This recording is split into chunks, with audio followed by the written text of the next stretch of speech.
Okay, so this lesson is just a little bit of a how to start to think a little bit like Dave Rawlings, how to kind of get inside his head and approach your acoustic guitar playing a little bit the way that he approaches his. So the first principle of Dave Rawlings' style is don't be afraid to use a capo anywhere. The main progression that is playing in the background is a C, E minor, F, D minor. And so, you know, music theory does help. I'm like, okay, well, I'm not going to play down here. Is there another place I could find these chord locations? Capo 5 gives me a C that looks like a G, gives me an E minor that looks like a B minor, gives me an F that looks like a C, gives me a D minor that looks like an A minor. So that's where he would be thinking. Dave Rawlings likes to play out G a lot. So that's the first step.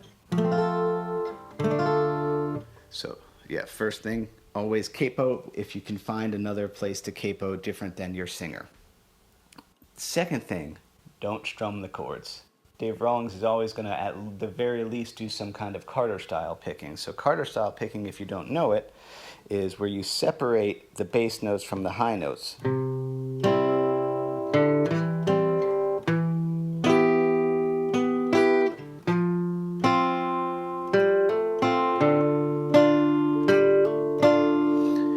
Watch him play, he does it so much that his hand is on autopilot. So if Dave Rawlings was playing that change,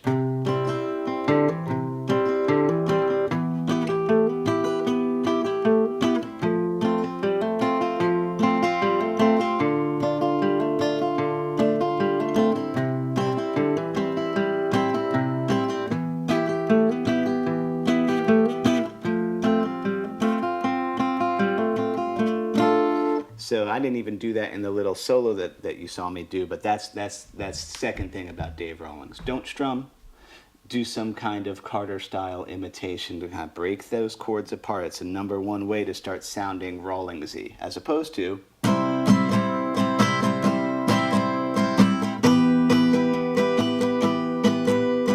which sounds great, but it's a lot of notes coming at you at once, and so he likes to arpeggiate and kind of separate things out.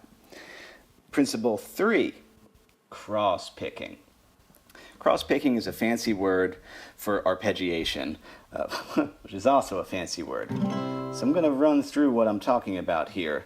A great little cross-picking exercise, if we have a G here, is going to be we have a G major scale. Now cross-picking would be on the way down, you hit a root, and then you have a drone string, which in this case I'm going to use my G.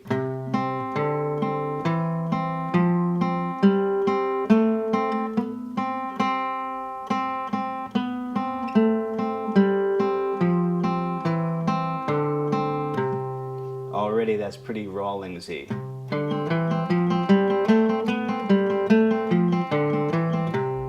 Now you could do that to a C chord also. Let's see, where's our C scale? Maybe I'm going to use that note up there as my drone.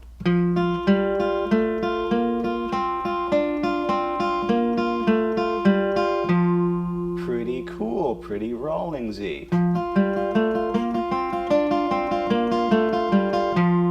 Let's see, I could do that. Let's see, in this key, that's my 1 chord, that's my 4 chord, my 5 chord is D, so I could probably do it to a D. Let's see. My scale, and I'm going to use that D up there as my bounce note, my drone note.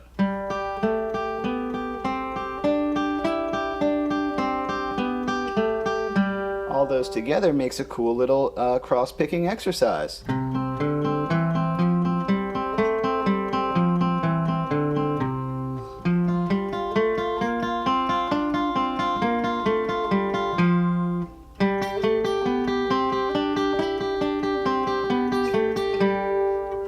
Thinking in that way also starts to get you thinking in that Rawlings way where nothing is smushed together. The notes are all separate from each other and you're bouncing around between them. So that was principle 3, cross-picking. Principle 4 that you catch him doing a lot is the Scruggs Run. So this is bluegrass. There's a number of variations of this run, but the run is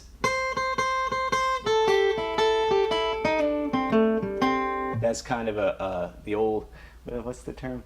That old chestnut. So 3-0-3-0, 0-3-0, 3-2-0, or any variation of that.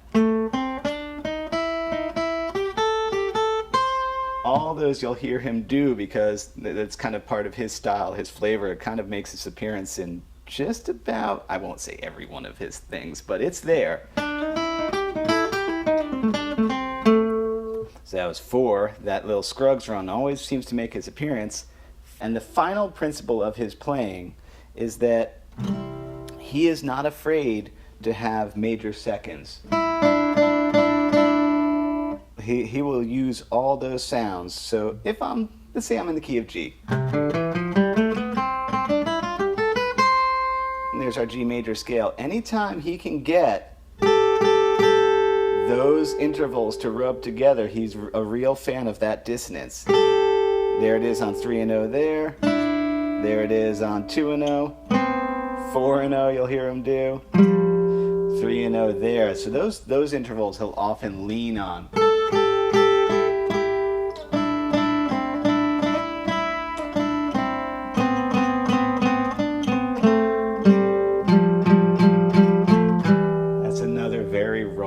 Things to do. So it's like all of these things make sense. They're not super out of left field, but obviously the way he does it is really brilliant.